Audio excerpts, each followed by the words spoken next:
হঠাৎ পিঠে খেতে মন চাইলে একবার এইভাবে পিঠা তৈরি করে খান। অনেক পিঠা তো আপনারা তৈরি করে খেয়েছেন বন্ধুরা। একবার বলবো এই সুস্বাদু লোভনীয় পিঠাটা একবার এইভাবে একটুখানি দেখে তৈরি করে খেয়ে দেখুন, কতটা সুস্বাদু তখনই বুঝতে পারবেন। আর বন্ধুরা, এই পিঠাগুলো কোনো শীতকাল, গরমকাল, বর্ষাকালে দরকার পড়ে না। যখনই মন চায় তখনই খাওয়া যায়, এতটা সুস্বাদু আর এতটা লোভনীয় এই পিঠাগুলো। তো নমস্কার, রকমারি রান্নাঘরে আরও একটা দারুণ পিঠা রেসিপিতে সবাইকে স্বাগত।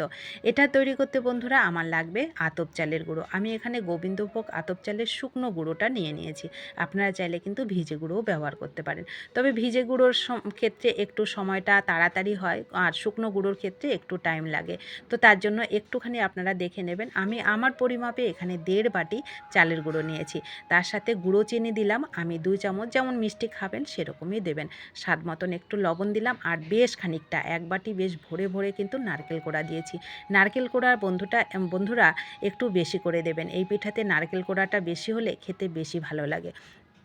এখানে 4 থেকে 5 চামচ আমি গুঁড়ো দুধ ব্যবহার করেছি। এইবার গুঁড়ো দুধ, লবণ, চিনি আর নারকেল কোড়াটাকে ভালো করে মেখে নেব। প্রথমে কিন্তু কোনো রকম দুধ কিংবা জলের ব্যবহার করব না, কারণ এটা শুকনো চালের গুঁড়ো। এই শুকনো চালের গুঁড়োর সাথে নারকেলের কতটা রস আছে সেটা দেখে কিন্তু এটা আগে ভালো করে মেখে নিতে হবে। বন্ধুরা, এই পিঠাগুলো এই মাখার উপরেই কিন্তু এর স্বাদ নির্ভর করে। এই মাখাটা যারা ঠিকঠাকভাবে মাখতে পারেন তাদেরই পিঠাগুলো কিন্তু বেশি সুস্বাদু হয়। এই মাখাটা যদি আপনারা ভিজা চালের গুঁড়ো নেন সেক্ষেত্রে কিন্তু তাড়াতাড়ি হয়, শুকনো চালের গুঁড়োর ক্ষেত্রে একটু টাইম লাগে।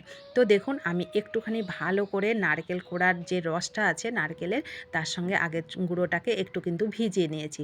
এইবার আমি আধা বাটি ঘন জাল করা হালকা একটু উষ্ণ গরম দুধ নিয়েছি। অল্প অল্প করে দুধটাকে দেবো, একবারে কিন্তু দেওয়া যাবে না। অল্প অল্প করে দিয়ে এটাকে সুন্দর করে একটু টাইম নিয়ে 4 থেকে 5 মিনিট হাতে টাইম নিয়ে এটাকে কিন্তু মাখাতে হবে।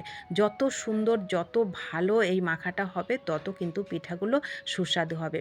এই পিঠার মাখাটা একটু খেয়াল করবেন আপনারা। দেখুন, পিঠাগুলো যখন আমি মাখবো এটা কিন্তু একদম ঝরঝরে গুঁড়োগুলো হবে, কিন্তু আবার হাতের মধ্যে যখন আমি মুঠো করব, মুঠো কিন্তু একদম মুঠের মতন হয়ে যাবে পিঠাগুলো। দেখুন, এই দেখুন মুঠো হয়ে গেছে, আবার একটুখানি চাপ দিলেই কিন্তু এগুলো ঝরঝরা হয়ে ভেঙে যাচ্ছে। বন্ধুরা, এটা একটু অবশ্যই খেয়াল করবেন, তবেই আপনার পিঠাটাও পারফেক্টভাবে তৈরি হবে। তো একটু সময় নিয়ে আমি সুন্দর করে দেখুন এটাকে মেখে নিয়েছি। ভাপা পিঠার ক্ষেত্রে আমরা কি করি, এটাকে আমরা চেলে নিই, আর একটু ঝরঝরা করি সেক্ষেত্রে চেলে নিই। কিন্তু এটা চালার কোনো দরকার পড়বে না, কোনো ছাঁচের দরকার পড়বে না, কিচ্ছুর দরকার পড়বে না বন্ধুরা। শুধু আপনারা একটু মাখাটা একটু ভালো করে মাখলে পিঠাগুলো খুব সহজে আপনি তৈরি করে খেতে পারবেন।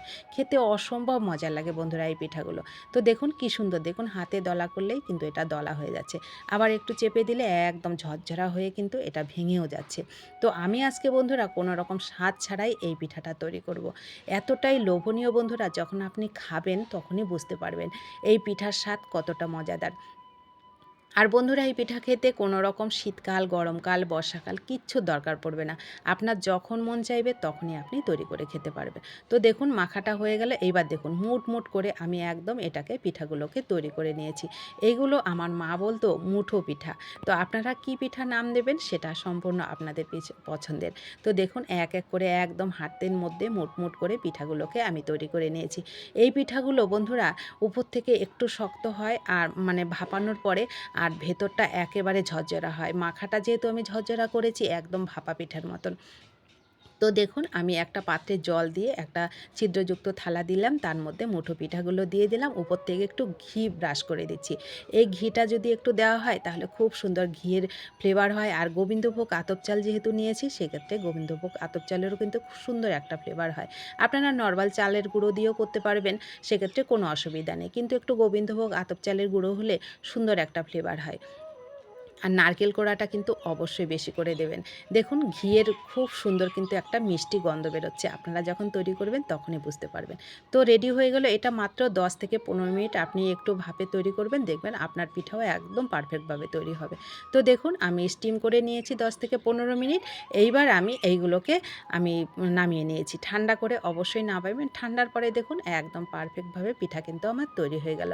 তো বন্ধুরা, কেমন লাগলো আপনাদের কাছে অবশ্যই কিন্তু কমেন্ট করবেন। ভালো লাগলে শেয়ার করতে ভুলবেন না। নতুন বন্ধু হলে চ্যানেলটা সাবস্ক্রাইব করে প্লিজ আমার পাশে থাকবেন। যারা পাশে আছেন তাদেরকে আমার অসংখ্য অসংখ্য ধন্যবাদ ও ভালোবাসা। আর রেসিপিটি ভালো লাগলে লাইক করতে কিন্তু ভুলবেন না বন্ধুরা। আপনাদের একটা লাইক পরবর্তী রেসিপি তৈরি করতে অনেকটা উৎসাহিত করে। তো সকলে ভালো থাকবেন, সুস্থ থাকবেন। দেখা হবে আপনাদের সঙ্গে নতুন কোনো রেসিপিতে। ধন্যবাদ সবাইকে রেসিপিটি শেষ পর্যন্ত থেকে পাশে থাকার জন্য।